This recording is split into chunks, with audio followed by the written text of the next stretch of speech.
performance.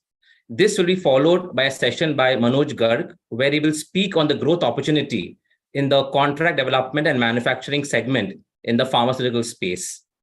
We will have a Q&A session at the end with our entire investment team. I'll request you to kindly post your questions in the chat box. I'll now invite Prashant to start with the portfolio update. Over to you, Prashant. Thank you, Vivek, and thank you everyone for joining this afternoon. I see that people are still joining in. I would kickstart with the update on portfolio performance. As you can see on this slide, Q2 was a decent quarter. The portfolio return was 15% compared to BSE 500 of 13.2. So the team generated 184 bps of positive alpha. While this is over the long term, this is the average quarterly alpha, but coming on the back of a difficult year last year, this certainly felt more than an average alpha for us. Last year, as I was just sharing, was a difficult year, but otherwise over longer term, the team has generated solid alpha since inception, 116 compared to 90 of the benchmark, including the difficult performance during 22. We, by the way, between our last call and this call, we completed 6 years of the formation of Vito, and we'll be sharing shortly. Since inception, the performance of the team has been very strong. These are all net returns, if I'm correct. Yes, I am correct. Attribution since inception, you'll see now these are in the bottom row. As you can see, the performance is gross of fees and tax, which is what FactSet delivers, and this is the benchmark return. So 47% gross of fees and tax, and the alpha is very well distributed. As you can see from this graph, the blue columns are the stock selection alpha. In each market cap segment since inception, the teams delivered very robust alpha. In large caps, where it is very, very difficult to generate alpha, 125 compared to 93, and similarly in mid and small also strong alpha. This is attribution by market. This is attribution by. Let me just hold on 1 second. I want to remove this. How can I remove this this screen on top? Just let me. Okay, hide floating meeting controls. Okay. Yes, I got it. So thank you, Dipojo. So this is attribution by sector. Again, the same gross of fee and other costs. The alpha 47, 45% comes from stock selection compared to overall 47. So it's very good to see stock selection driving alpha. Stock selection is universally considered to be more driven by skill rather than luck. These are the top contributors over time. So you'll see names coming from a variety of sectors: Coforge from technology, Naveen Fluorine from chemicals, IPCA from pharma, Bajaj Finance and Muthoot from financials, and so on and so forth, including a new age company or a .com, or erstwhile considered as .com, InfoEdge India, which has been very long time holding for myself. In fact, going back to the days when it was considered a high risk .com company. Obviously, on the detraction side also, we have several from across sectors. Good thing to note is the largest detractor is smaller than the 10th largest contributor. The team's risk management and position sizing has worked well, and the law of large numbers has worked well, because over this time you'll see very granular alpha distributed across various names, rather than 1 or 2 names driving alpha. If it's just 1 or 2 names driving, it can raise the question whether it is a lucky streak rather than good stock selection across the portfolio. going to skip a few of the slides in the interest of time. This last quarter, I want to highlight that these are the top contributors. So Chola, as everyone probably, a lot of people would have noticed, has done very well, over the last 18 months or longer.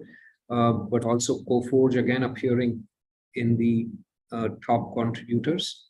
And there were several names which trailed. It was a very strong market, remember. So even names like ICICI Bank, which were up 6.5%, or HDFC Bank up 7%, because the market delivered 13% return. This contributed to positive return, total return, but detracted from an alpha perspective, and hence appear in the bottom quartile. Also, we are showing a peer group comparison. So since inception, here you'll see that the strategy has delivered, the team has delivered 17.5 for the time period that our PMS was not up and running. We have used other portfolios, including the AIF. And then if you see the slide here, so these are the different peer groups, including, so S&P 500, actually the benchmark's been a very solid performer over this 5.5, 6 years at 13%. So the most of managers have underperformed. These 10 other portfolio managers are basically all these schemes where PMS portfolios which are above 2,000 crores in market cap, in size, in AUM. There's a bit of a positive selection bias, and these are all the multi-cap PMSs, not small cap, not mid cap, not large cap alone, but multi-cap PMSs which are more than 2,000 crores in AUM. You'll see most have underperformed during this time, because particularly over the last 2 years, and more particularly during 22, the index was a very strong performer, and most PMSs underperformed last year, as can be seen on this slide. What this slide shows is performance of these 10 peers and ourselves over each of the years, starting from the 2007 inception. So in 2017, as an example, we were the second best strategy. In 2018, which was a very challenging year for most portfolios, because SMID caps got decimated that year. 2018 and 19 were two back-to-back, the worst and second worst year for mid and small caps. And since most PMSs have, like us, a lot more mid and small cap, they were heavily clobbered. Also, 2018 in particular was the worst year for poorly governed companies. That was the year when there were a lot of governance-related disasters. So be it names like PC Jewelers, Manpasand Beverages, 8K Miles, Shankara Bilcon, Vakrangi. Most of these names were down 90% or more. The environment was quite contrary to what it was in 2017, and quite contrary to the environment today, where at the risk of generalization, a lot of companies that are companies that are poor in governance, relatively poor in governance, while there's no objective measure of governance, but a lot of companies which did very poorly in 2018 are doing very well this year, and are the companies which did very well in 2017 as well. Yeah, but 2018, we were the best amongst this peer group. In 2019, we were 4th out of 11. This diamond represents what the benchmark was. The benchmark was somewhere in between here. So you can see the benchmark did very well in 2018. 2020, we were again second best. And many of the managers outperformed the benchmark. 2021, we were 5th from the top, and similarly in 2022. And year to date, we are at an average level 5th out of, or 6th out of 11 managers. Benchmark is doing somewhat worse, so we are somewhat above the benchmark. Yeah, but in peer group, actually 22, was better year for us in terms of relative ranking to the peers, because most managers, you can see the benchmark itself was almost at the top, and most of the peer group did very poorly. And since inception, as I was saying, we've done well. Also, we are the only fund which has been, our team is the only team which has been average or above average or any of the calendar years, because right now the year is only 6 months into the year, and hopefully the team would gain on the rankings. But if you see from 2017 to 2022, we are the only strategy which is above average. Otherwise, all the other managers have been either some year at the top, other years at the bottom. Yeah, some year below average, some year above average, and so on and so forth. White Oak, as you can see, is the only one that has been above average, and over the 5-year period in the best performing strategy. We've also included peer group performance from a 3-year, 5-year, trailing 1 year, 3-year, 5-year, and since inception basis rather than calendar year. Here also, if you see, the performance on a 1-year basis is above average at this time.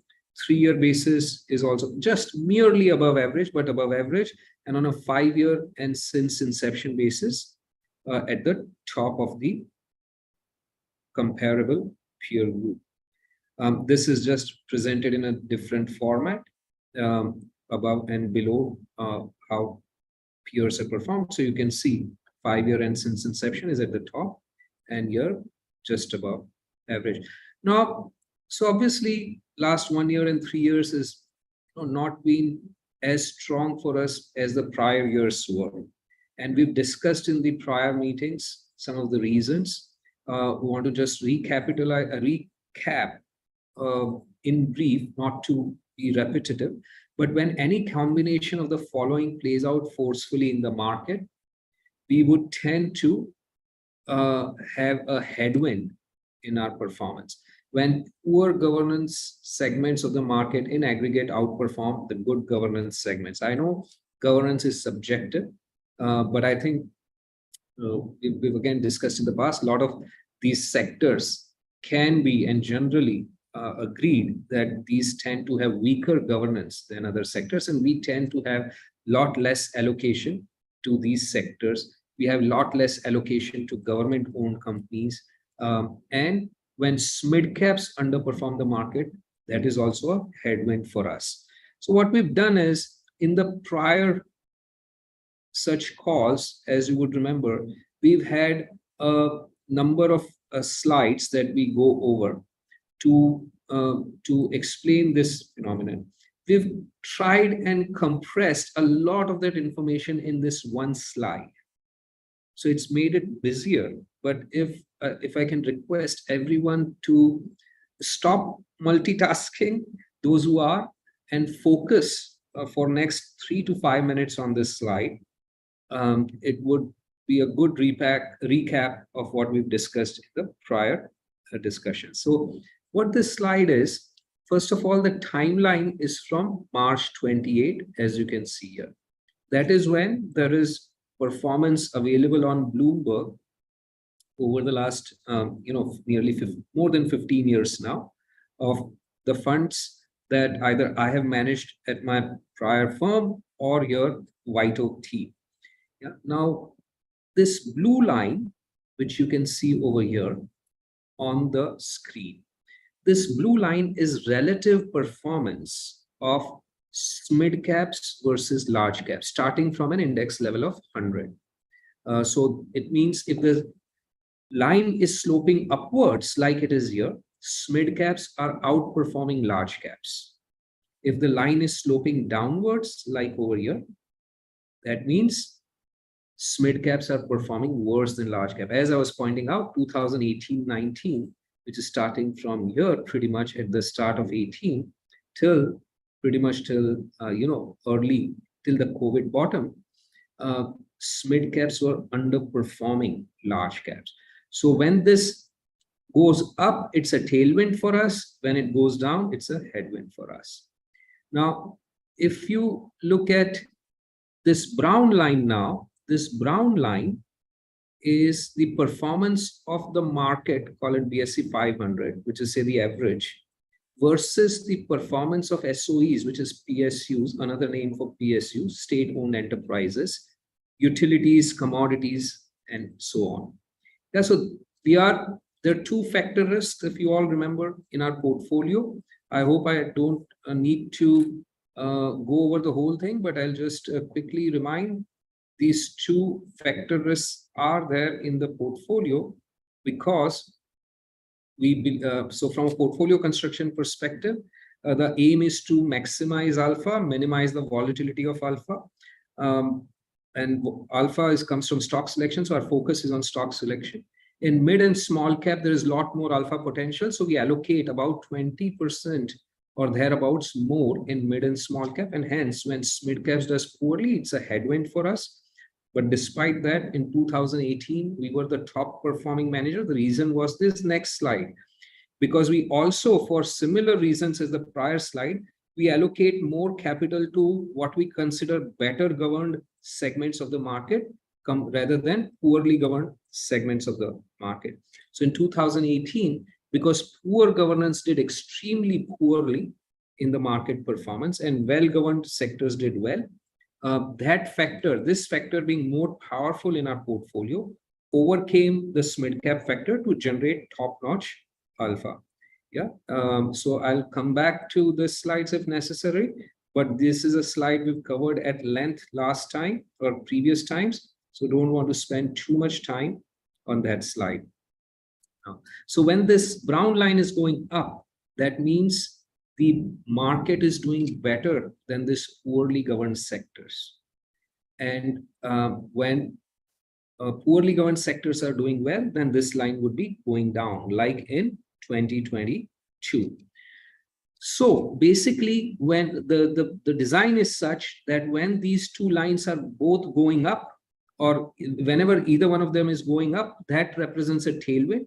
When one is going down, that represents a headwind. On this graph now, you see three colors.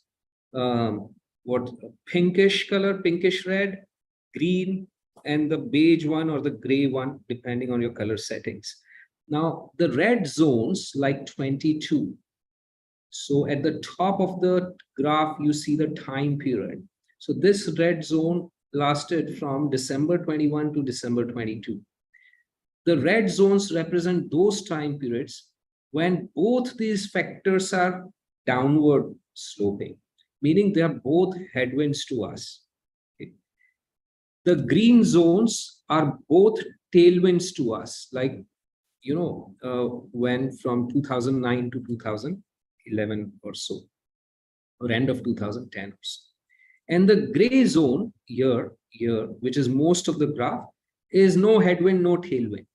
In a way, think of it as, green is a home ground advantage to us. Red is a ground where particularly difficult for the team to perform, if you were to use cricketing analogy. And gray is more neutral ground. Yeah. Now, in the red zones, there have been 8 red zones in the past, as you can see here, and so on. So there are 8 of these. It was interesting for us to see that each of the 8 times we underperformed by -5, -5, -5, -5, -4, -5, -7, and -11. So each time we've underperformed, this one was the worst, because if you notice, this was the longest lasting. This one lasted for 12 months. All the others have lasted for 3 to 6 months. The green zone, each of the green zones, which is a home ground advantage, if you will, we've outperformed. +16, +6, +9, +5, +6. Now, this is where you are an advantage or where you are at a disadvantage from these dual headwinds or tailwinds. Important to, hence, most important, I would to see how we did when there were neither headwinds nor tailwinds. So you'll see each of these times when there's neither any headwind nor any tailwind, the team has outperformed 5%, 15%, 2%, 36, 6, 5, 15, 18, 8, and now approximately 2%. So when there is no headwind, tailwind, or when there is tailwind, 100% of the time, so far, historically, the strategy has outperformed. When both these are headwinds, the strategy has underperformed each of those times, but then has obviously bounced back, as these are time periods that are not permanent in nature. You don't just play on one ground all the time. The grounds, as the cricket team plays, the grounds keep changing. Some grounds are suitable, some grounds are not suitable for any team.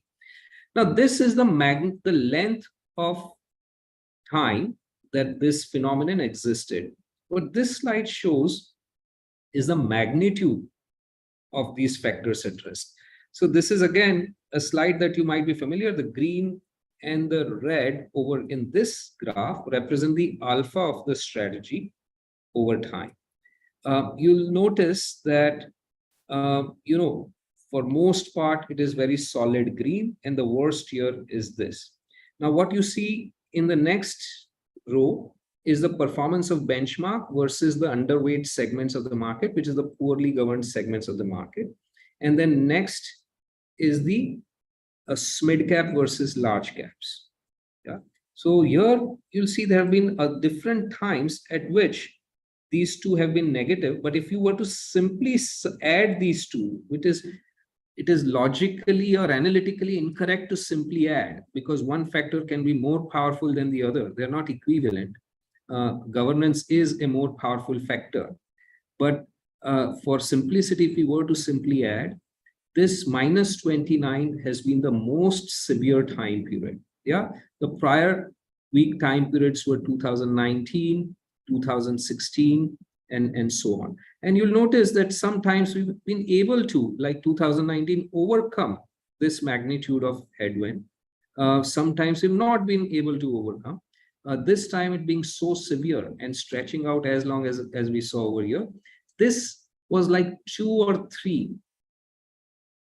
red events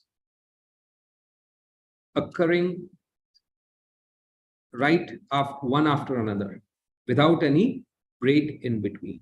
And hence the alpha hit of minus 11 compared to what typically was minus 5, minus 6%. Now, I would also highlight again that over this is graph we've gone over before. This has been, so what is represented in this graph is just represented in the next graph that I'm going to share in a different format from a different starting point, maybe somewhere around here, where since the White Oaks journey, if you will. So since our start in August 2017, for the first 3-4 years, that was a tailwind to us, the relative performance of overweight versus underweight sectors. So poorly governed segments of the market were doing poorly. On average, that's why the index went from 100 to 125 over here. Yeah. So upward sloping is a tailwind. And our alpha, you will see, was very strong, super strong during this time. Yeah. And then over the last 3+ years, since the COVID bottom, there has been a pretty much a unidirectional outperformance by poorly governed segments of the market compared to the better governed segments of the market. Now in mid cap, it's a little, so, and over this full time frame from start till year, you'll see that the poorly governed segments of the market have underperformed the better governed segments of the market by 25%. So net, it has been a headwind to us over this 5-year period. Particularly over the last 3 years, you'll notice that it is far more severe. I'm just undoing it. Over the last 3 years, it has been very severe from a 125 odd level to 75 odd level. So a 40% hit from top to bottom, 40% of 125. In mid caps also, you'll see that from starting point to end point, it has been about 20+% headwind to us. Though in the initial 3 years, this was a headwind for us, but at the time, the governance was a good tailwind for us, and governance is a stronger factor in the portfolio. And hence, despite this headwind of mid cap doing poorly, we generated very strong alpha, as I was showing here. And in 21, this mid cap was a tailwind for us, which offset a lot of this decline or headwind in the governance front. But in 22, even mid cap as well as the poor governance, both were headwinds to us. So there are these factor risks which are very crucial and important to understand, while they may not be so obvious at first, based on just the numbers that investors would typically see. Now, oftentimes, investors ask us, what is an appropriate time period to measure your performance? Globally, sovereigns and all those do ask. And my typical answer is not a defined time period. Some say 3 years, some say 5 years, some say other figure. I've always said it is appropriate to measure us from like point to like point in the cycle, okay? With some adequate time period in between of more than a couple of years. So like point to like point in the cycle means what? And like point with respect to what? It is like point with respect to the factor risks that the portfolio is exposed to. Now, we don't do any market timing. So market beta is not a factor risk that we are exposed to.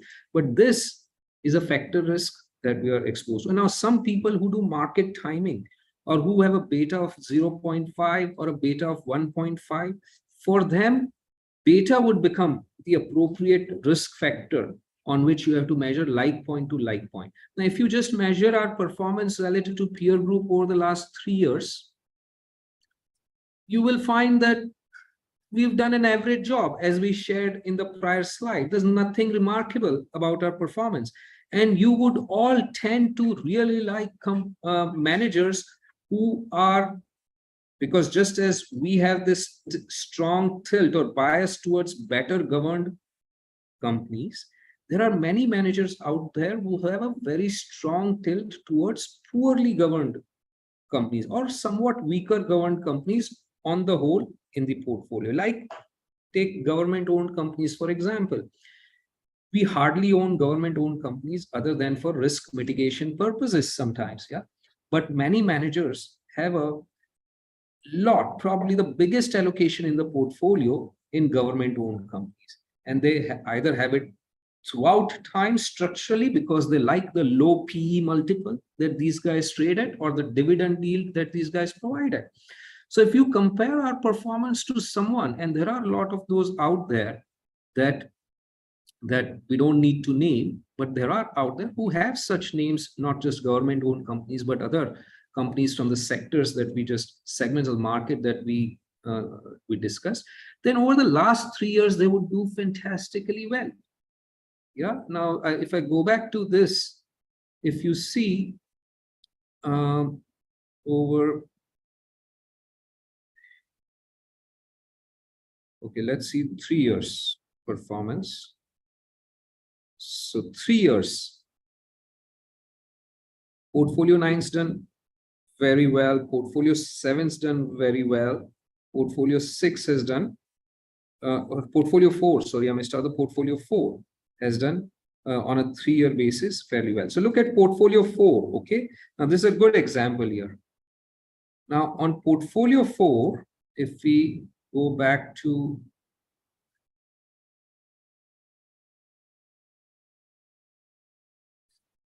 sorry, please give me a minute. Where is the peer group performance?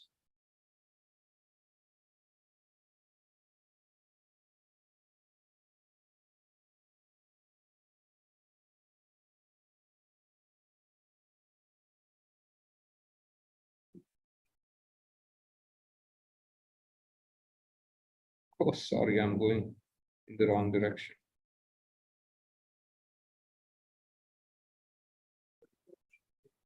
$34, is it?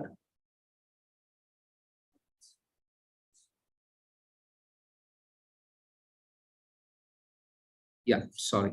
So if you look at portfolio 4, in year like 2018 was the worst performing portfolio.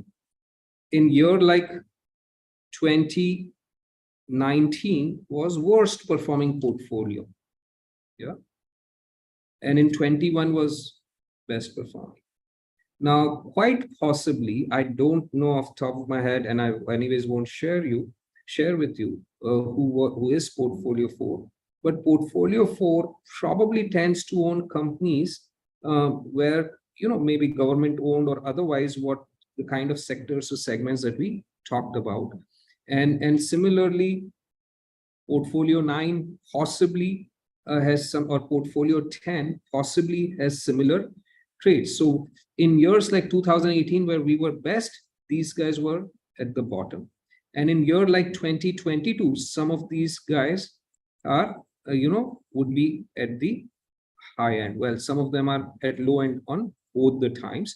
But I hope you get what I'm trying to say. If you were to look at this performance in the reverse direction, meaning this is the first year, this is the second year, this is the third year, fourth year, fifth year, sixth year, and so on, then our last 2 years would be fantastic, because these 2 years would show as top performing.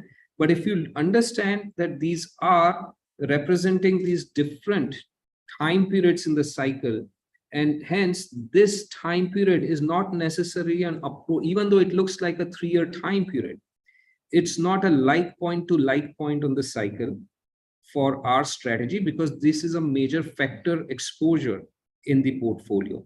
And if you were to look at someone else who has the reverse factor risk, meaning a lot of poorly governed companies, they would have done extremely well over this 3-year period, but their prior 2 years would have been possibly very, very weak.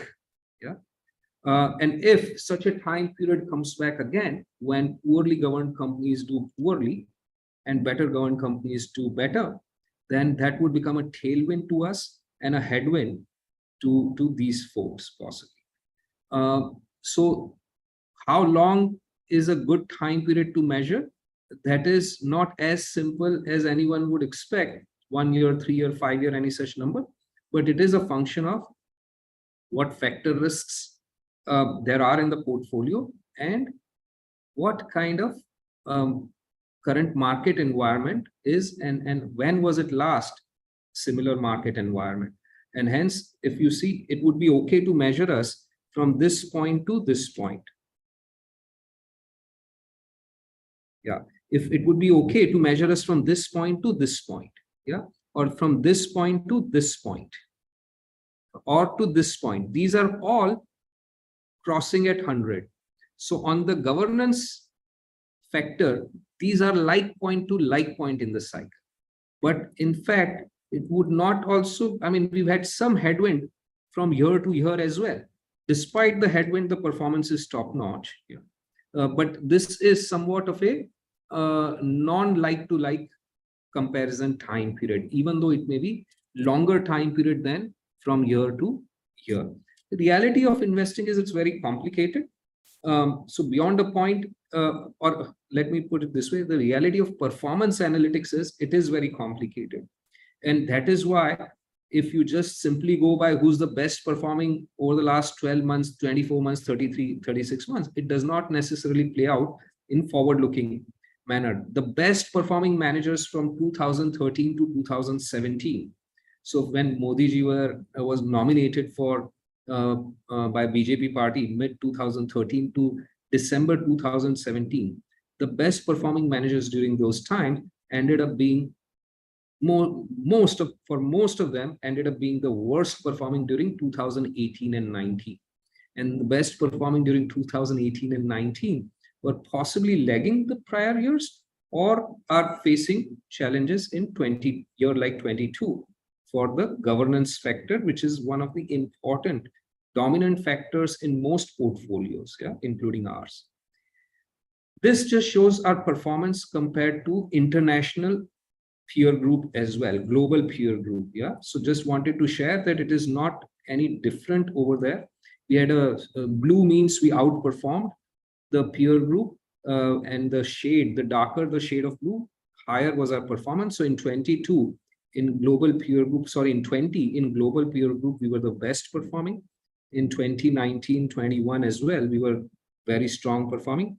22, we were below the benchmark, underperformed the average as well, who weren't the worst because there were others who underperformed as well.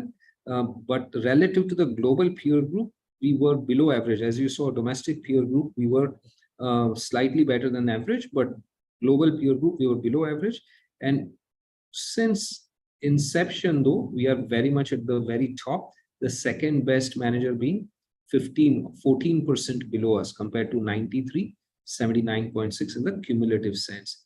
And the benchmark is here, but the ETF is here because remember, benchmark doesn't pay taxes, and these fund performances over here are after paying taxes because these are funds, not PMS account. We continue to, even this year, we won the Lipper Funds Award globally, as these awards are based on 3-year and longer time periods. In 22, we cleaned out all the awards because they included the prior years, very strong years. Now, what changes have we done in the portfolio over the last couple of years to further mitigate the risk? It's not that we are completely out of the large cap, for example. We do own large cap because otherwise it will be too risky a portfolio. And similarly, the red zone that I showed from a governance perspective, we aren't completely out. Though at the end of 21, we were, from a risk management perspective, somewhat at the outer edge and were more or less completely out. Since then, to mitigate risk, we have added to selectively a few names. So you'll see a couple of changes at a sectoral level. In December 21, information technology services were 8% overweight. Currently, it is more or less flattish, which is also represented here. And in case of industrials, a lot of new additions have been made, and the weight from -1% is now 5.5% overweight. Industrials mitigates the risk.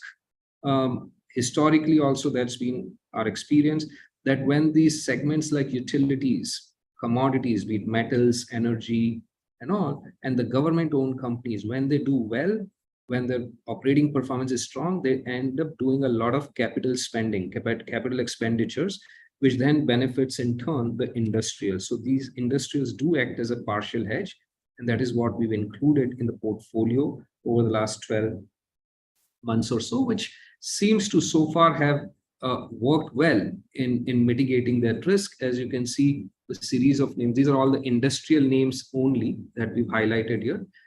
They have relatively, for most part, outperformed and helped performance over the last 12 months. This is just the performance of some of the participants are invested in our global emerging markets fund as well, and emerging markets ex India. But since there are fewer of those than India strategy, we won't spend too much time detailing these, but the team is off to a very good start in the EM fund. We've completed 12 months on June 23, having started it last year around this time. So the teams delivered in dollar terms 11.6% return compared to EM benchmark of -1 for 12.5% alpha. And in INR terms, 16% return compared to 3 of the MSCI EM benchmark for 13% alpha, just because the dollar has depreciated. There's a little bit extra. This performance of EM ex India, as several investors had concerns about whether in their LRS they can invest in EM, which also includes India. So based on that feedback, 6 months after launching our GEM, we also launched the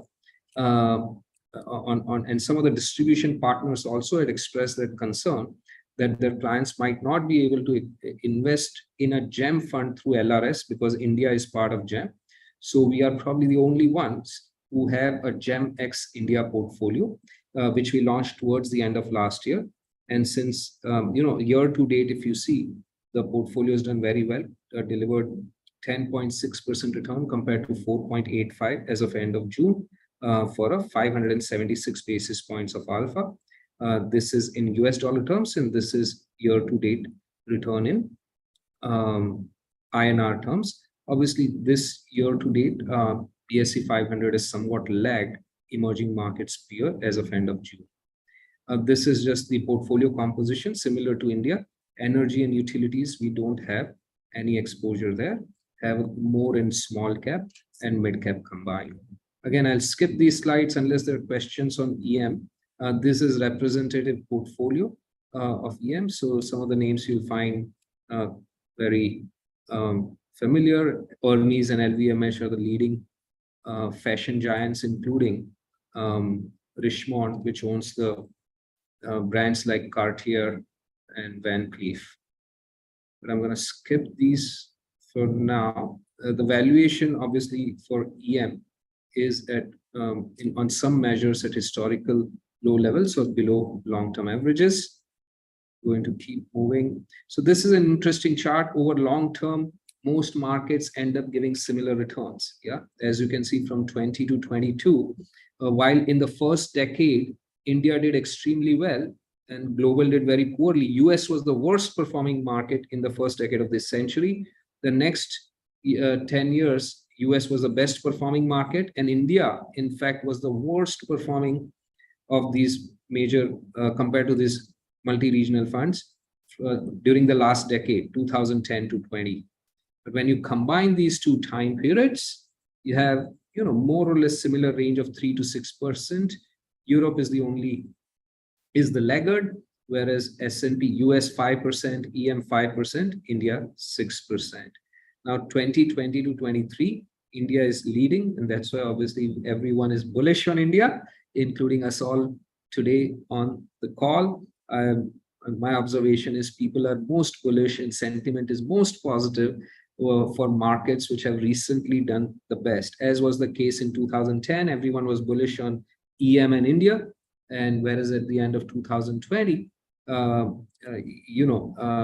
wasn't the case necessarily. The FANG and the US and the NASDAQ was most popular at the end of 2020, including, I think all of us can here on the call relate to that sentiment. Over this time, earnings disparity has not been much over the last 3 years, but performance, India has been best performing and EM has been the worst performing. So these all slides we've discussed in the past, so I'm going to keep running forward and see if there's anything else I want to highlight here. I want to highlight one other on the long, So this one, again, to the question of what is long-term. It was just 3 months ago, there were a lot of client questions and client comments like, over the last 2 years, the market's gone nowhere, or 18 or 20 months or something. I would have made more money in fixed income than I've made in equity markets. And several people also switched to fixed income because fixed income was providing very attractive returns, and there was a tax law changes that allowed before March 31st, if you invest in fixed income, the tax law or some like insurance products or something or the other was more attractive. And unfortunately, there's a lot of switch into from equities to there. Now, over the long term, we've seen this fixed income is a guaranteed real loss, whereas equities are uncertain but compounding gains. And I'm sure many of you have, I've discussed this slide with many of you, but this is from 1985, the year when I got sucked into as a retail investor into equity markets. So I can relate to this time period. 1985 to today, fixed deposit of SBI has made 1 crore starting then is equal to 9 crore today. Inflation itself is would be 14 crore. So in real terms, a person has become poorer in fixed deposit. So fixed deposit, everyone believes, is a guaranteed return. You can sleep well at night. Actually, it's not a guaranteed, it's a guaranteed return in only nominal terms. In real terms, it's a guaranteed loss of a small magnitude, not just in India, but everywhere in the world, this phenomenon holds true. Gold has gone from 1 crore to 27 crores, and the Sensex has gone from 1 crore to 176 crores at compounding at 15%. So this right-hand side chart is the same chart as the left-hand side, but this line is if someone is outperformed by 10%. Now, over the last 38 years, it was a lot easier to outperform. It was extremely difficult, but certainly easier than it is today to outperform by 10 percentage points, because markets do become more and more efficient if not every year, every decade. It's an evolutionary way. But there are several who have generated over this time 25% return, and for them, 1 crore would have gone to 4,264% return. 264 crores. So huge difference between 9 crores or 176 to 9 crore to 176 crores to 4,264 crores. Now let's just focus for a minute on the market and fixed income. Yeah, it would appear from here, this graph, that on every time horizon, the market is ahead of the fixed deposit, because this line is always ahead of this line. But that hides the reality. Unfortunately, reality is not the details are a lot more uncertain or a lot more volatile. So this graph, we have basically broken this this graph, or at least this market line and the fixed deposit line, from rather than showing them in one graph spanning 38 years, we've broken it down into different time periods, starting with the first 1 year, starting with December 24, the markets had a strong rally. 1985 still remains the best year on record, giving 100% return. Yeah, and then someone who's invested in December 84 certainly has always experienced a stronger return than the fixed income return, even after a 50% fall in 93 post Harshad Mehta. Yeah, but at the peak of Harshad Mehta, if someone would have invested or had from year to year, the money went up 16 times from end of 84 to peak of Harshad Mehta scam. Now, most people get sucked into the market right around the top, as we all know, and as evidence suggests. If someone had started at the peak, obviously, of March 92 or something, even until 2009, that person would have been underperforming in the equity market compared to fixed deposit. Still, we all agree equities over time is a superior asset class. Long-term equities provide superior returns compared to fixed income. But there is this big uncertainty factor about starting point and ending point of measurement. So it's not 1 year, 2 year, 5 years. So people 3 months ago were somewhat frustrated that over 2 years, their fixed income was delivering higher return than equity portfolios. But there was a time from a certain investment point in time till 2009 that the fixed income over a 17-year period would have beaten returns from equity markets. And if you see from March 92 to March 2003, 11-year time period, the difference was huge. Basically, equities were flat from 92 to 2004. Yeah, whereas fixed income would have more than doubled, because in the 90s, the interest rates were very robust. So this first time period is from 84 to 93, the peak of just past the peak of 92. The second time period is from the peak point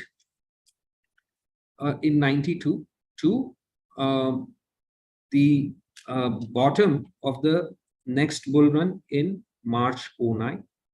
And then this third graph that we've drawn here is the time period where we have a performance track record, which starts from March 7. So somewhere around this time frame is this point.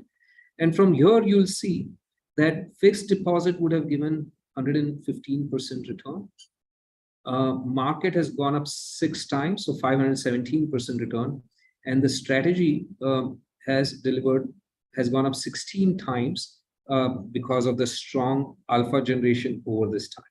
However, just like the market has not returned in a straight line fashion. And you can see there are different periods, like from year to year. Over a 3-year time period, the market has underperformed fixed income. Similarly, from this high in 2007, which is equivalent to this high, to somewhere over here in 2013, before the Modi bull run started, from 2000 January or January 2008 to 2013, for a 5-year period, or a little longer, because this is just straight line, whereas fixed income would be upward sloping. For more than 5 years, fixed income did better than equities. Yet we all agree, possibly even then equities are the best, certainly compared to fixed income over long periods of time. Similarly, the alpha, if you think of our portfolio performance as equivalent to the equity market, and the benchmark performance is equivalent to the fixed income, it is highly unlikely to be the case that we will always outperform over every given time period. And that has not been the case in the past as well. For example, over here, we were here, whereas we at some point here, we were lower. So over a 2-year time period, we did underperform, 2 or 3-year time period. Even here, from if we measure from the peak over here, we regained that point of alpha somewhere over here. So from March 08 to somewhere in 12, point to point, we might not have underperformed. However, if you combine over the long time period, the alpha generation has been 1,000 percentage points during this time, money becoming 16-fold compared to 6-fold. Yeah. An important caveat I want to point out: these are gross of fees, as is the market benchmark and the FD, because the fees vary from fund to fund, from investor, from share class to share class. So I just caveat that you can deduct 1 to 2% of the fee from this, depending on the share class on an annualized basis. So with this, there are a lot of other things about the macro, but I leave that for most part for Q&A. But now switching quickly to the Indian macro, the earnings growth has accelerated over the last 3 years. While FY21 was supposed to be a disaster year, actually it turned out to be very good. And we've had a 20% CAGR over the last 3 years compared to 5% for the prior 12 years.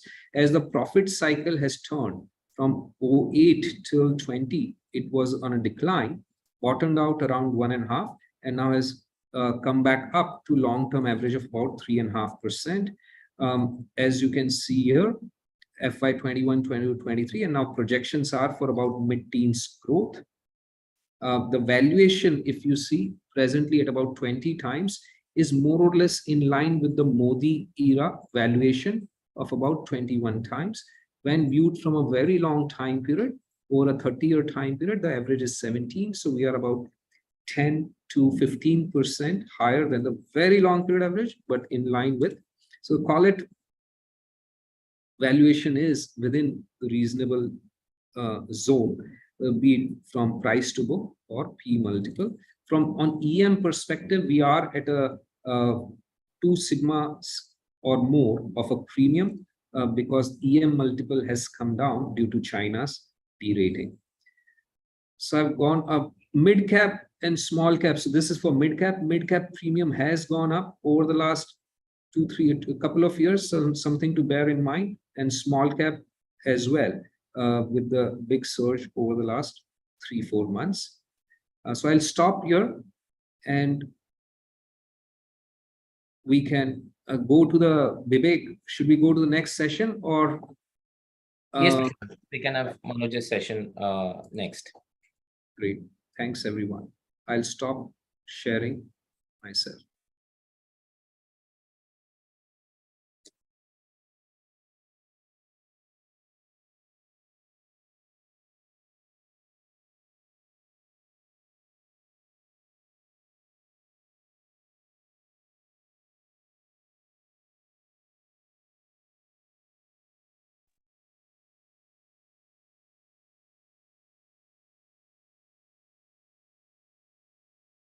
Vivek, can I start? Yes, Manoj, please. Great. So thanks, Prashant. Today I'm going to speak about CRDMO, which basically stands for Contract Research, Development and Manufacturing Outsourcing, which we do believe is a scalable growth opportunities from an Indian pharma perspective. So just to talk about first on the Indian healthcare, while it's a large market, if you look at India healthcare today stands for around $145 billion and probably one of the fastest growing segments among many segments in the country. Yet when you look at in terms of whether we talk about healthcare infrastructures or even the penetration of modern medicines, still I would say this industry is hugely underpenetrated compared to the standards which have been set by WHO in the emerging markets. Again, if you look at from a segment perspective, healthcare can be split into two sub-segments. We call it services, which is around $85 billion industry. Overall, India healthcare is growing between 10 to 12%. Services, which largely consist of hospitals, the largest segment of market, around $72 billion. Diagnostics around $11 billion. And when you talk about manufacturing, which is around $60 billion kind of market as we speak. And within manufacturing, you see pharmaceutical manufacturing, which consists of both formulations and API, intermediates, etc., is around $50 billion. And medical devices is around $10 billion. Now, between manufacturing and services, there's an intersection of something called CRO, or Contract Research Outsourcing, or CDMO, which is Contract Drug Development and Manufacturing Outsourcing, which together, as we speak, works around $5 to $6 billion when we think about in terms of the total addressable market for Indian pharma companies. Now, if you look at Indian pharma, which today is known as pharmacy of the world, while already when we think about the vaccines, probably we are the leader, given that every second vaccines which is being consumed in the world are being manufactured by Indian companies. COVID-19 was a testament to our manufacturing capabilities as we stepped up during a time of crisis. Now, while we're talking about today on the CRDMO, in our view, the relevance of India in the global outsourcing trend would improve over the coming years, since given the service DNA advantage what we have, access to a large talent and treatment-named patient pool.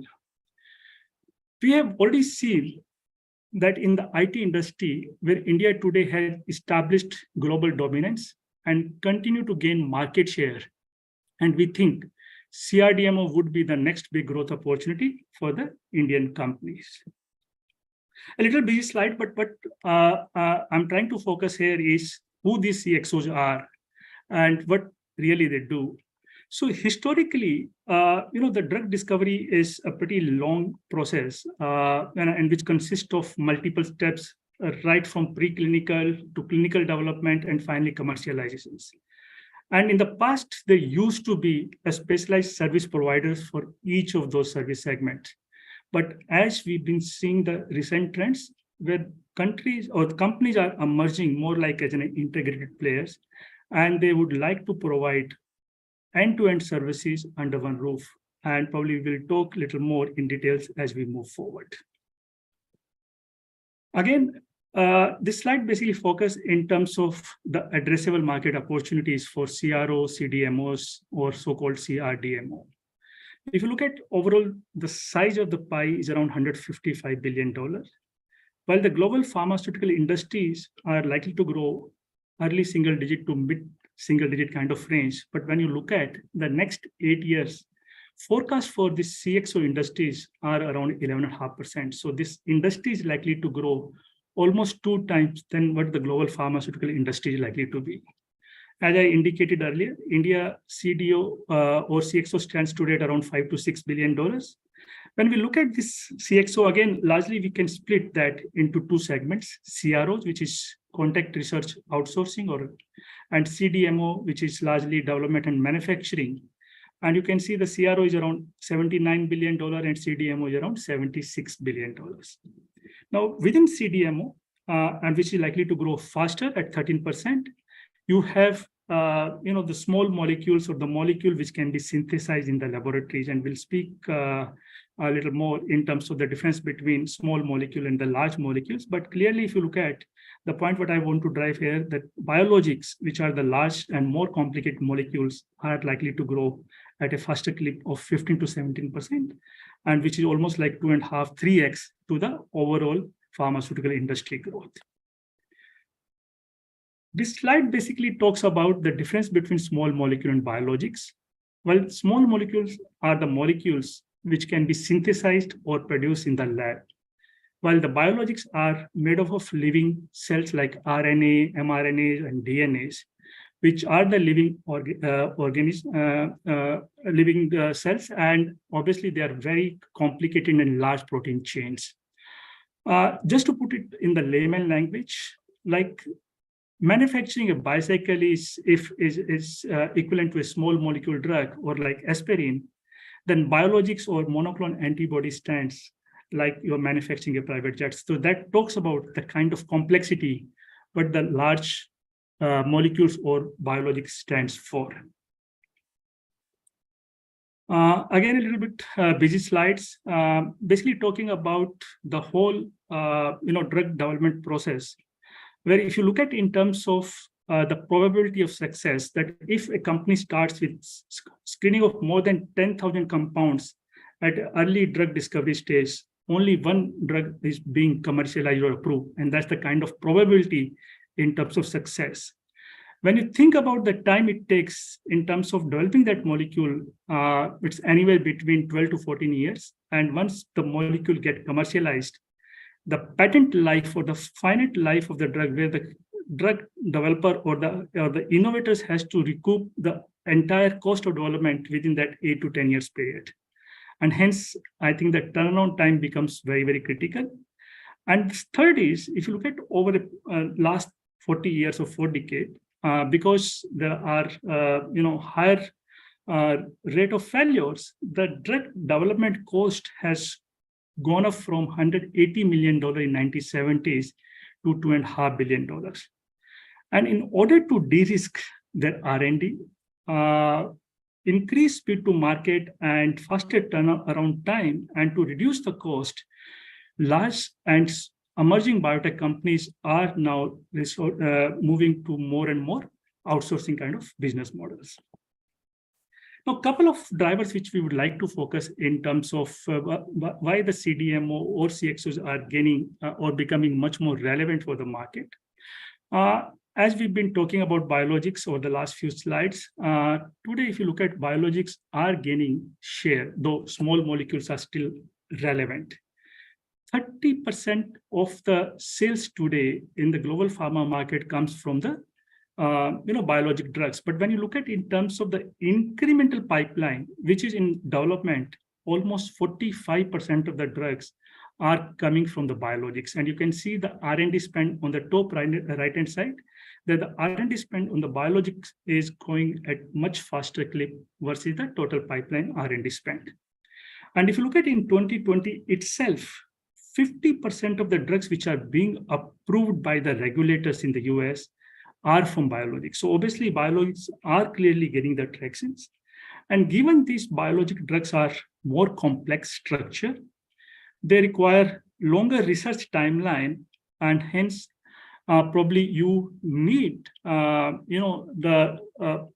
would say dedicated and capable CXO or CDMO players who can obviously capture these growing opportunities in the CDMO space.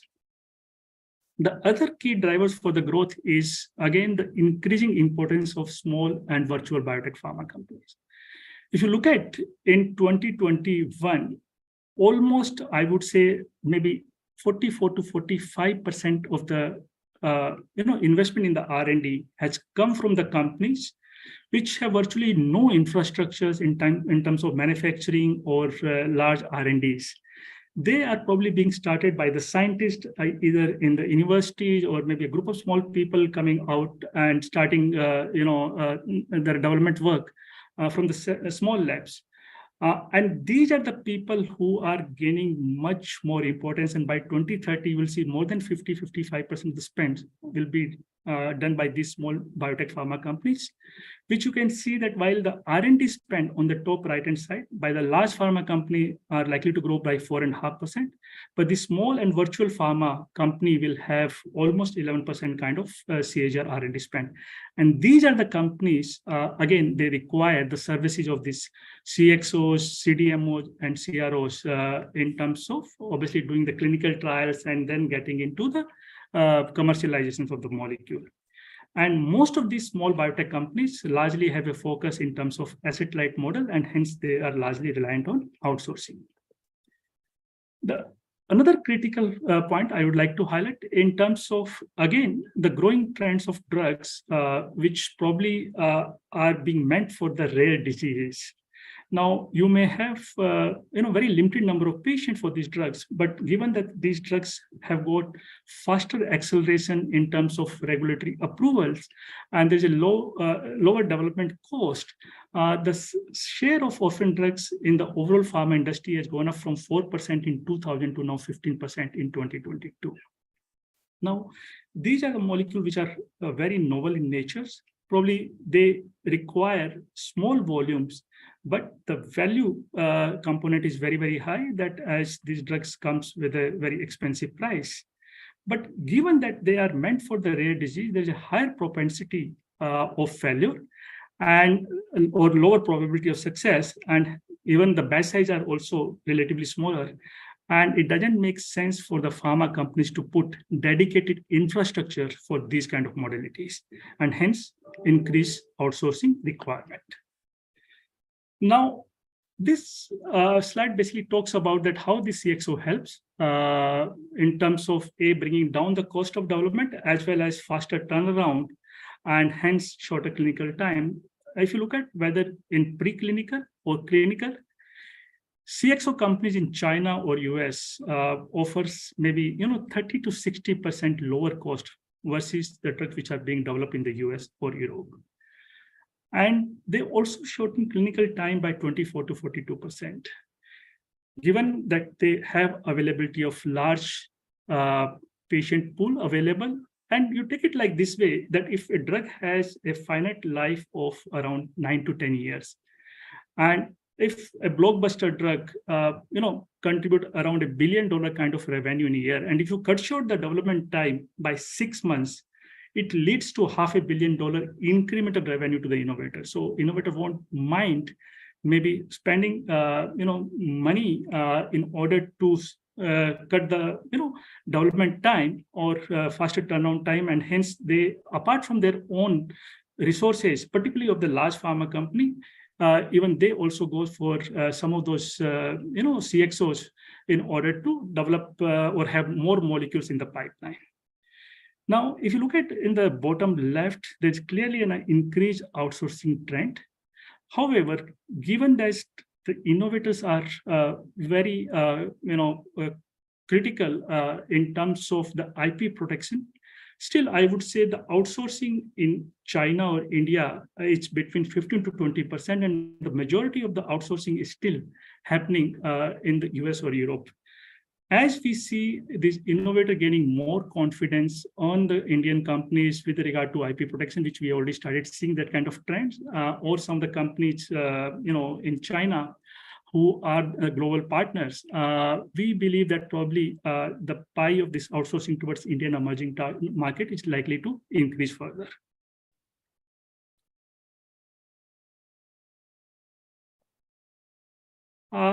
As you all know, and since Prashant spoke about this, that we do have a Global Emerging Market Fund. And as a part of that, we have this company, WuXi Biologics, which is the third largest, CDMO company in the world.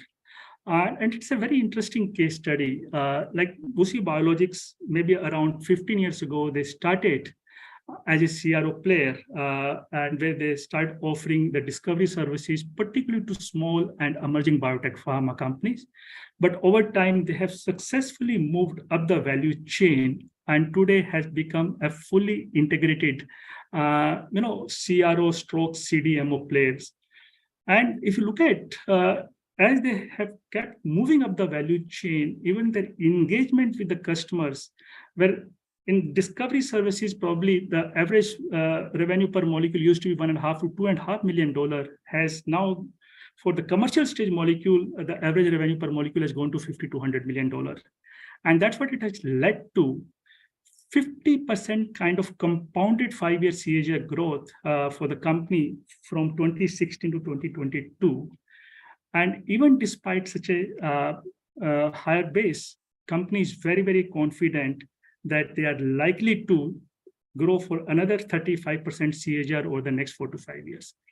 Today, when you look at in terms of their client mix, 60% of the revenues comes from these small and emerging biotech pharma companies, with whom they started as a CRO player, and over time they have started supplying the manufacturing services, while the 40% of their clientele comes through large pharma companies. Now, why we believe that India has all the right ingredients in place, and probably as I was highlighting earlier, that we do see that CRDMO on the biologic side probably is going to be a significant growth opportunity for the Indian company in times to come. Because when you look at in terms of talent, probably India produced the largest pool of engineering across the globe. And when it comes to in terms of the labor cost per hour, probably India being the cheapest. And not only this, I think there are two other inherent advantages what India offer is availability of large, diversified and treatment patient, and versus China, probably the ease of communication with the Western world. So we do believe that India has right ingredients in place, and probably the way like some of the Indian companies have moved up the value chain and today have become global competitive, whether you talk about fluorination or you talk about small molecule, I think the biologics would be another area to look forward. Again, just putting things into from a Vitok perspective, when we think about any investment, obviously we look at the two critical components or attributes, in terms of wherever the mix of these two facts are there, like in terms of great business and attractive valuations, those are the businesses which we would like to own. And when we talk about great businesses, there are three attributes which we look at. I'm not going to spend too much time out here, but maybe just to probably sum it up very quickly. One is the superior return on incremental capital, scalable long-term opportunity, and execution and governance DNA. And when you have all these three attributes in a company, it is very crucial to value it in a logical and robust manner, and buy it at a price which leaves substantial upside to the fair value. Just to highlight that when we talk about valuations, we don't focus on the traditional valuation multiple of P or EV beta. However, instead of looking at those multiple, what we focus is on our proprietary analytical framework, what we call OPCO-FINCO framework. Now, just to conclude, our sector investment framework is built on 4 key attributes, which help us to identify companies having superior return on incremental capital, scalable and sustainable growth opportunity, and create value for stakeholders. So any company, when we evaluate the companies, what we look for in terms of the mix of clientele, whether the company has a good mix of, emerging biotech pharma companies and the large biotech pharma company. And we would like to invest in the companies which works for the innovators versus for the generics, because the sustainability of the cash flow and the longevity of the cash flow is far higher when you're working with the innovator molecules, because there is a 15 to 20 year kind of duration for that molecule in terms of longevity. The second critical aspect which we look at in terms of, again, evaluating the companies in the CDMO space, again, the compliance, because manufacturing compliance, regulatory compliance are very, very critical. and your customer want you to have all those very good compliance track record and respect to their intellectual property, which I was highlighting. The third, what we have called is 2C way. That means the integrated business model where the company have a successful track record to provide services successfully both in CRO and CDMO, and hence, obviously, they offer the services as a one-stop solution. And last but not the least, that companies should able to address all the new modalities which are becoming critical, like ADS or oligonucleotides, peptides, or cell and gene therapy. So these are some of the key things which we look at. Just to put it together, we do believe that the relevance of India in the global outsourcing trend would improve, and early signs are clearly visible. With this, Vivek, I'm handing it back to you. Thank you.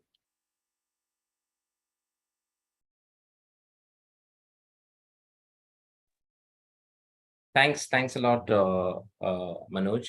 So, we'll start the question answer session. So we have a few questions on the chat box. Maybe Prashant, I'll ask you the first question. There are a couple of them along similar lines. Essentially, from an investor's perspective, if they had to invest or choose between investing in the White Oak Flexicare Mutual Fund or the Pioneers PMS, how would what should they choose, and how is their positioning different? If you can please help clarify.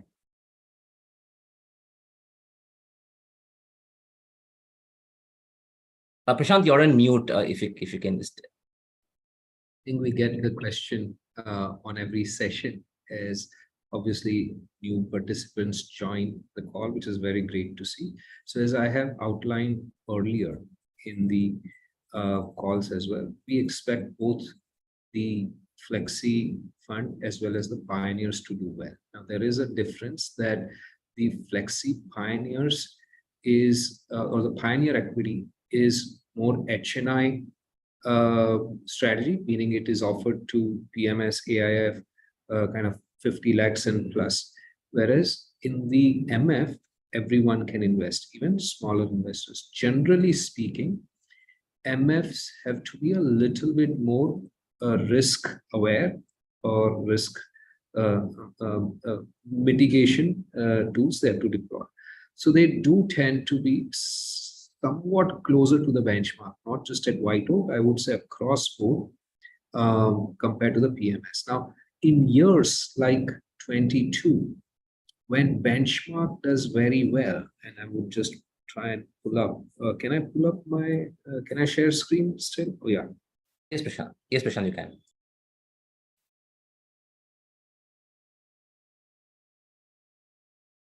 Yeah, can you see the screen? Can you see the screen?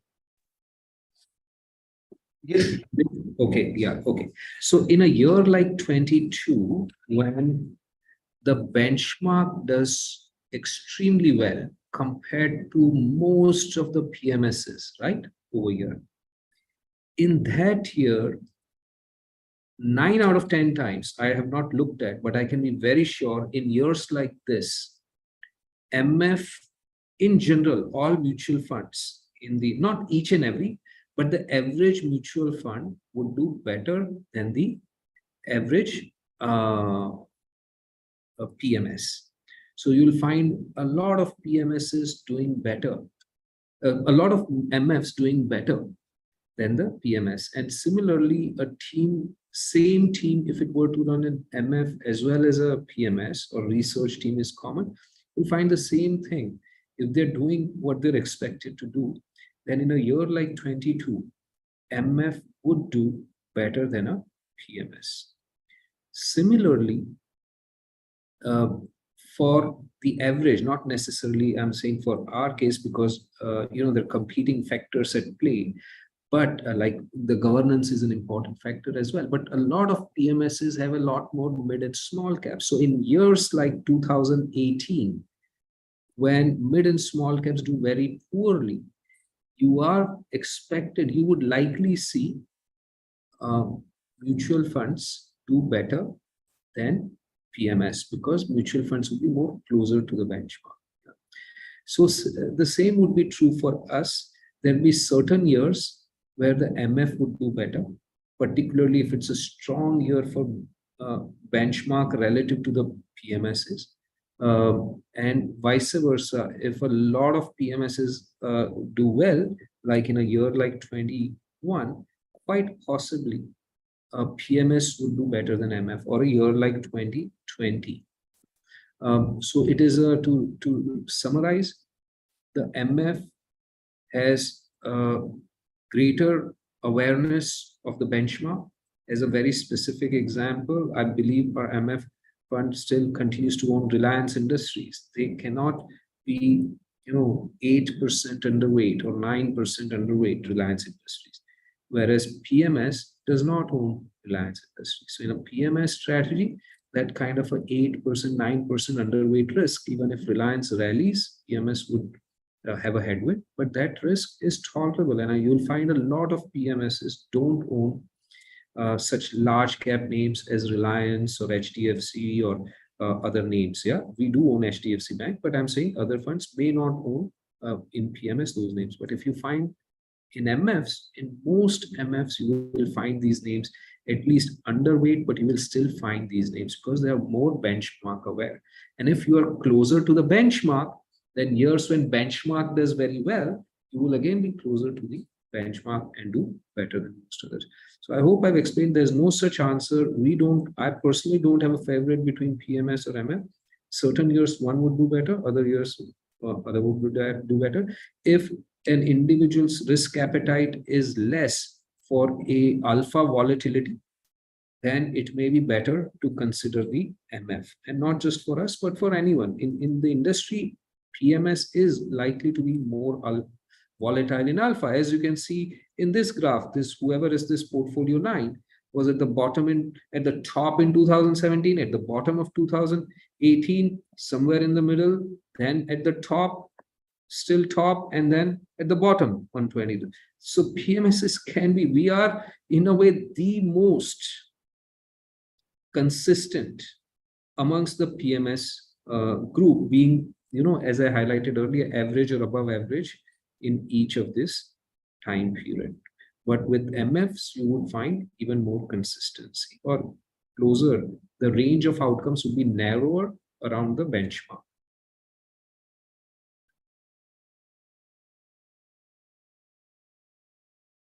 Vivek? Yeah, thank you, Prashant. Just another question for you, Prashant, before I go to Manoj, is given that the government-owned companies are showing strong profitability, do you see any structural change in them in a way that White Oak Strategy can start allocating to them?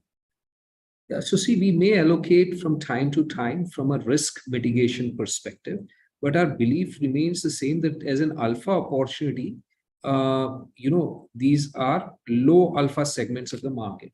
So if I can go back to the slide 42, is it? Yeah.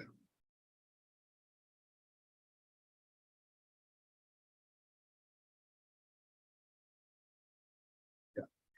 So let's look at this chart. So there have been several years when the government-owned entities have done well, or let's say government and poor governance, because we don't have just for the governments. Yeah, like here in 2016, in 21 and 22 have been 2 back-to-back years. Let's look at another graph here.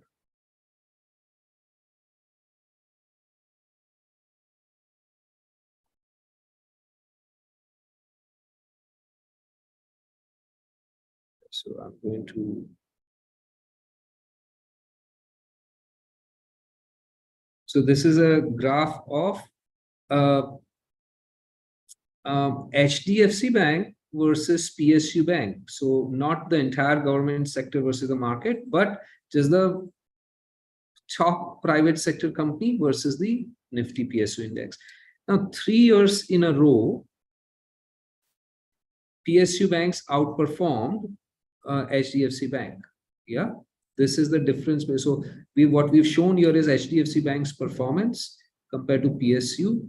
Cumulative HDFC has delivered 842, cumulative 33, and annualized alpha 14.5.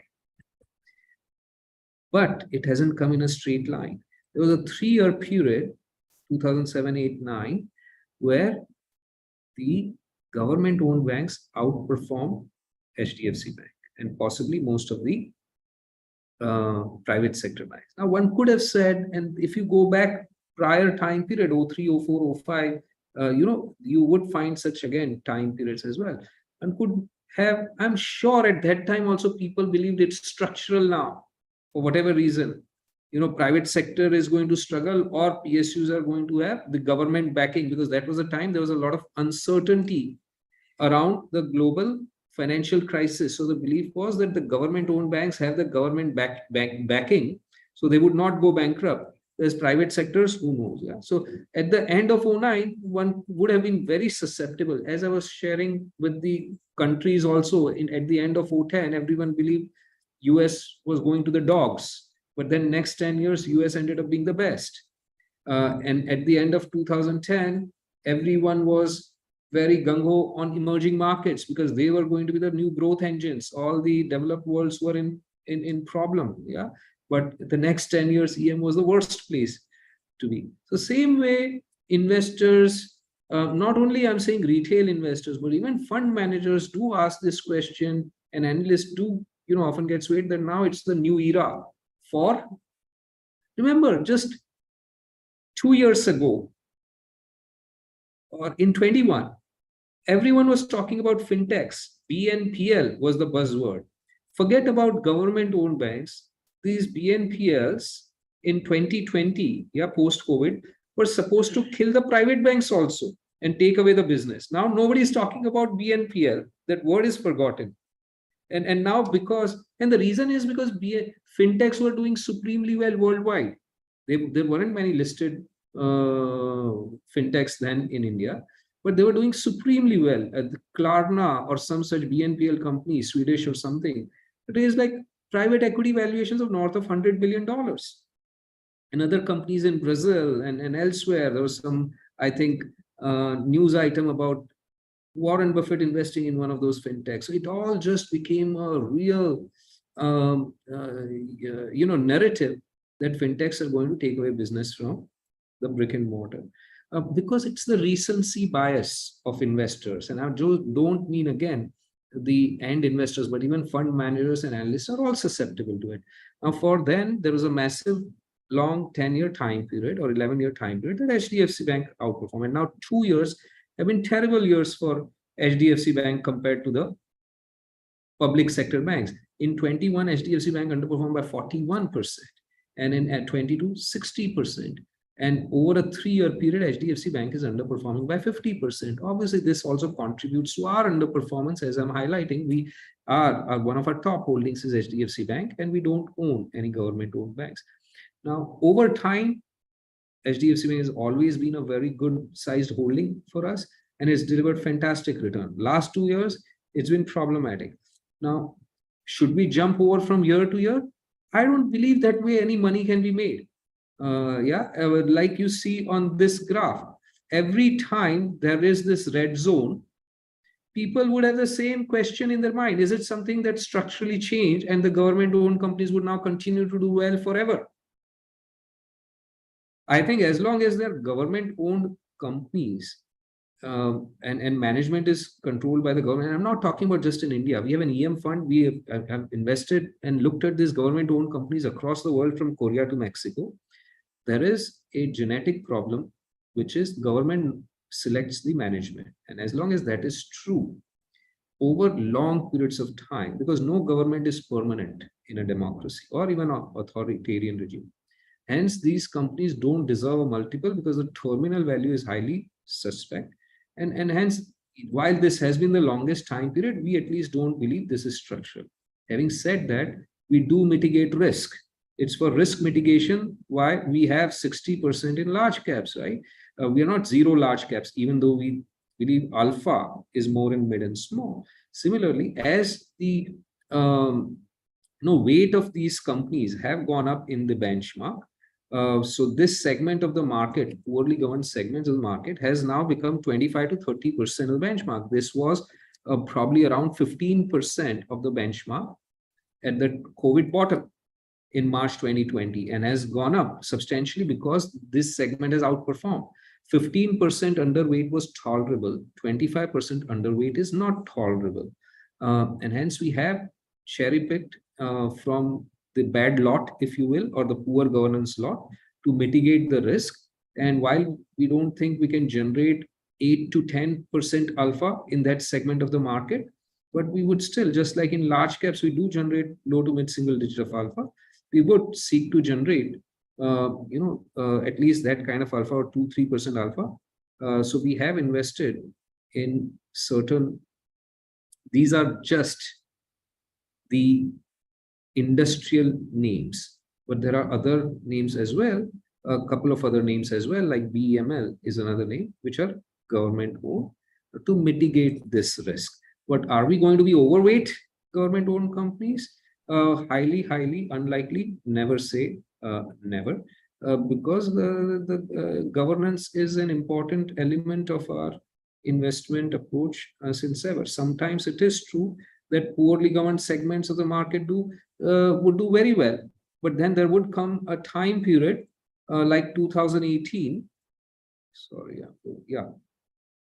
So like there would come a time period like 2018 when the poorly governed segments of the market would do very poorly. During this time period, upward sloping line, remember, means the poorly governed segments of the market are doing poorly.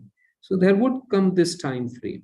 You can't, nobody, just like nobody can time the market over here, yeah. Nobody can time the market, like get out at the top and get in at the bottom. Retail investors are good at doing the reverse because of the fear factor that plays on their mind, but nobody is shown any consistency, any skill in getting in at the bottom and getting out at the top or anywhere near. Yeah. Same way, you cannot predict that government-owned companies would do better or would do worse. You have to assume that they'll do all in line with each other.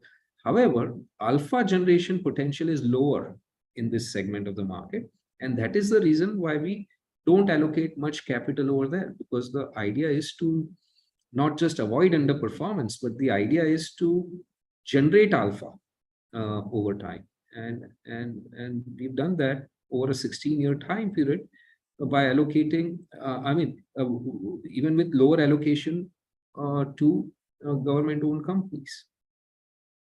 I think the worst in this graph, I forgot to mention one thing. The worst performers are not the fixed income guys, where only 1 crore has gone to 9 crores. The worst performers are actually the people who get very nervous at the bottom and exit the market, only to re-enter.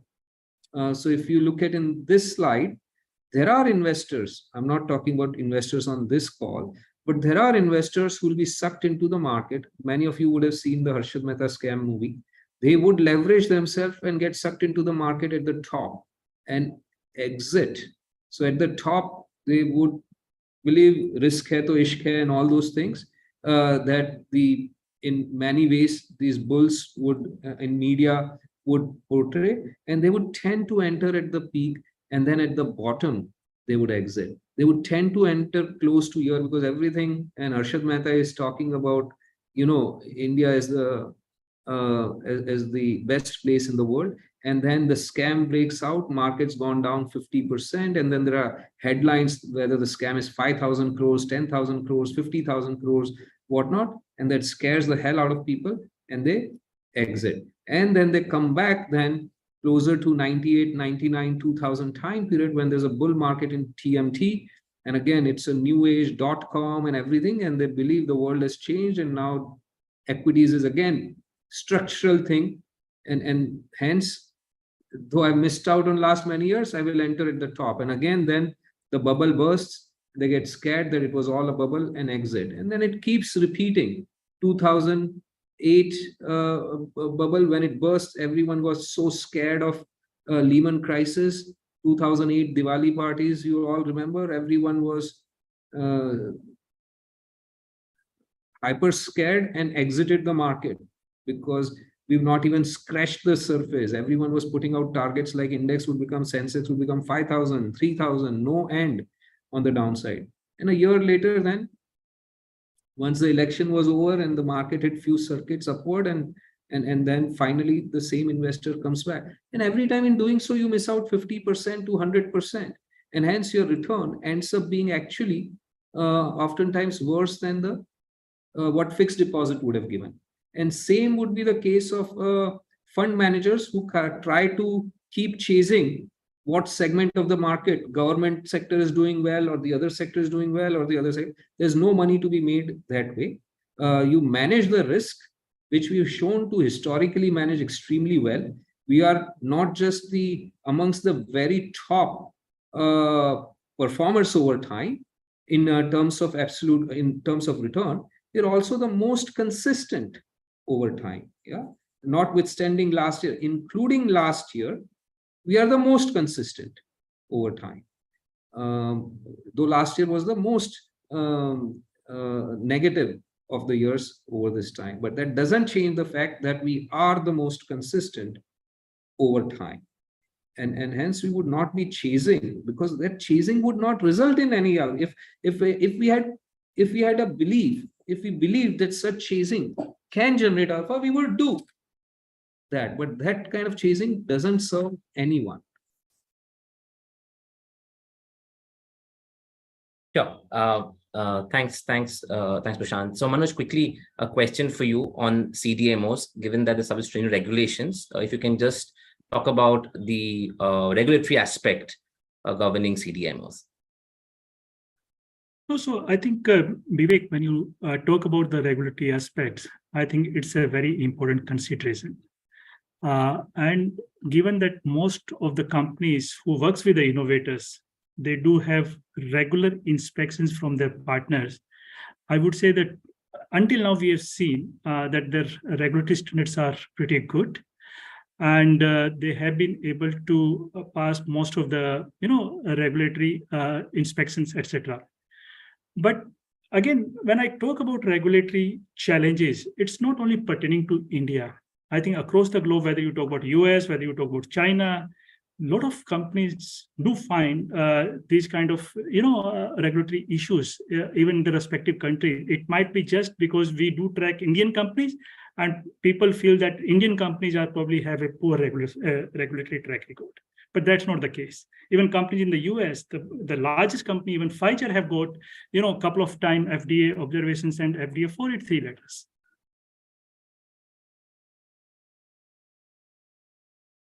Sure, Manoj. So we are almost past the time, but a couple of last questions. So Parag, one quickly for you. Can you quickly comment on the affordable housing finance companies? Yeah, so I think it's a pretty interesting space, and it kind of, when you say affordable housing, it kind of ranges from a pure housing company at a various ticket size, as well as there are companies which give you a loan for business purpose by mortgaging your house. So I think very interesting. We own one or two companies there, which are very niche, operates in a very small ticket size and with a decade of experience. What matters in this space is core competency, because housing looks very simple, but it is not so simple when you have different ticket size, and when you go actually to the self-employed category and category which don't have income proofs and all, and in this segment valuations are reached, so it's have to be very, very selective. And I think there are winners here, and a right combination of strength, underwriting, and selection of customer base is something very important to make money here. Okay. Sure. Thanks, Parag. Hi, Prashant. There are a few questions on the IT sector. Just a comment on the IT sector and valuations. So again, valuations are to be looked in the context of the prospects, and can vary. The prospects can vary from company to company. The IT sector globally, the way we think about it, if you were to the backdrop for the individual company investments, see, IT spend globally grows around 4% in dollar terms. Yeah, outsourcing grows somewhat higher because companies worldwide, Fortune 500, Fortune 2000 and beyond, they are increasingly outsourcing. So assume outsourcing grows a percentage point or thereabouts higher. Offshoring is growing somewhat faster. Which is, so one can outsource in US to companies within US, but one can also outsource to low cost or high value locations like India. So as per NASSCOM projections, Indian IT industry is expected to grow about 7 to 8% over time. Within that, these are dollar terms, remember, which is a big mistake that people think of this 7 to 8% growth and they look at other companies which are in rupee terms, say consumer staples or consumer discretionary, which are growing 10, 12%, but those are rupee terms. So when you convert dollar to rupee, over extended period of time, rupee has depreciated by 3.5 to 4%. So what is 7, 8% translates to 11, 12% in rupee terms over time. It doesn't come year after year, every year, sometimes more, sometimes like last year, sometimes less like this year. So we think that the industry would likely grow low double digit in rupee terms, 10 to 11%. Now within that, just like in financials, 12 to 15 years ago, you could have said, okay, NBFCs would grow at 15%. But there are many NBFCs which have gone bankrupt and zero and business shut down. And then you have NBFCs like Bajaj Finance, which have compounded at 30% because of fantastic, superb execution, supernormal execution. Same way in IT services, we look for companies that have executed extraordinarily. And these companies like Coforge, as an example, has outgrown most companies in the IT sector over the last several years. This year also remains to be seen, but we do expect them to be amongst the top quartile or better in terms of growth delivery. So the ROICs in the industry are very good unless you are doing any accounting, jugglery, which the team has over the last many years done a superb job at avoiding companies with poor governance and accounting, and that's the reason why in 2018 the performance was as strong as it was. So unless you're doing accounting jugglery, the business can generate strong returns, and within that we look for companies that are scaling up faster by gaining market share. Examples like Coforge, which also you saw has been one of the top contributor to performance, and we invest at valuations that we believe for companies in context of these are attractive. So right now, something like Coforge, Persistent, they are trading at low to mid 20s cash flow multiple, the OPCO multiple. We haven't gone through all that today, but as you might recollect, the way we value companies are on basis of our excess ROIC or OPCO multiple. So the market is trading at about 30 times right now. Sensex multiple is about 30 times on that metric, whereas these IT companies are all trading below that. So I believe the valuations are attractive. Yes, the near term demand environment and outlook is mixed or difficult to predict because of the potential risk of slowdown in US. And that is possibly one of the reasons why there is opportunity in some of these names at the valuations that they're trading at. Maybe we can do a rapid fire on some of the other names, on some of the other questions if we still have time. Yeah, maybe a couple more, Prashant. So very quickly, just your view. I see a question on InfoEdge. The ROE and ROC is below 5%, and market cap to sales is more than 25, and so on. So on what basis you have this stock in the portfolio? So remember, what you have to look at is what is sustainable ROE, ROIC, and all in a given year or in a given quarter. Because of certain exceptional items, the ROIC may be lower. In any business, there could be exceptional items. Listed or unlisted business, there could be exceptional items. Even some of the best companies in India, like Unilever and others, they might take some write-off sometime or the other. I don't know whether Unilever has taken or not, but that is a possibility. So Info Edge had to write down some of its investments recently, and that's why last year or last quarter might show low ROE or ROCE, because the R is the numerator is artificially suppressed or temporarily suppressed. Otherwise, for Info Edge, Naukri.com, which is the bread and butter, 80% of the value, they have 80% market share in the Naukri business, in the job search business. They have 60% EBITDA margin, almost infinite ROIC, because there's no capital. They take money, upfront for services provided over the next 12 months. And so the ROIC there is infinite. Obviously, in certain of their businesses, they're still in the investment phase, like 99 Acres, Jeevan Sathi, and others. So those you do value separately. But even if you take the combined combination of these .com business on a sustainable basis, they've done extraordinarily well on ROIC, ROC. It's a name that we've owned since inception here at White Oak, and it was one of the top contributors, as you saw. And I have owned it at my prior firm for similar time frame as well. So it's a name that we've owned for a dozen years now, if not longer. And they are very well aware that it's an extraordinary ROIC and cash flow generating machine.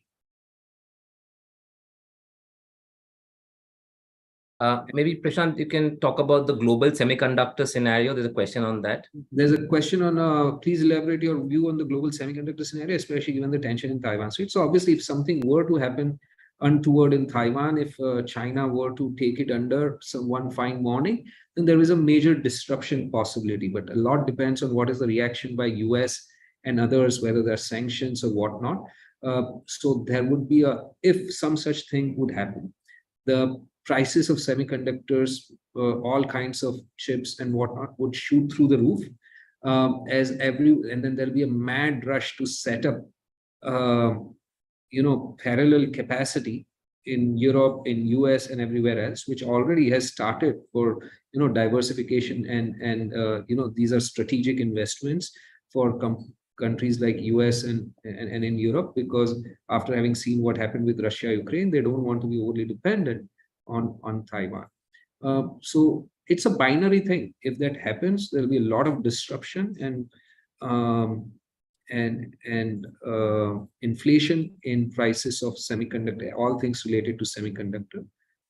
If it doesn't happen, then it's business as usual, which does go through ups and downs as semiconductors hardware business. And when economy slows down, like it is right now in some of the markets like US and Europe, it is going through oversupply situation in some segments of the market. But there also are many nuances. AI related chips and equipment, they are surging, and that's why you have names like Nvidia. Even in a semicon slowdown time period, Nvidia is up more than 200% in the US, because they're at the heart of the this AI related and graphics related phenomenon. Thanks, Prashant. I think we are now out of time, and we'll end today's webinar here. Just like to thank everybody. I want to thank all of you who endured the last 2+ hours or nearly 2 hours and joined today. Any follow-up questions, please do reach out, and hopefully many of you attended last time and have, upon your request, received the copy of One Up Wall Street. If you haven't, do let us know. The copy of that session received a lot of positive feedback. If any one of you would like to hear that again, there would be a link available that our team can forward to you. Thank you all once again for your investment, for your engagement, and for participating today. Thanks much. Yes.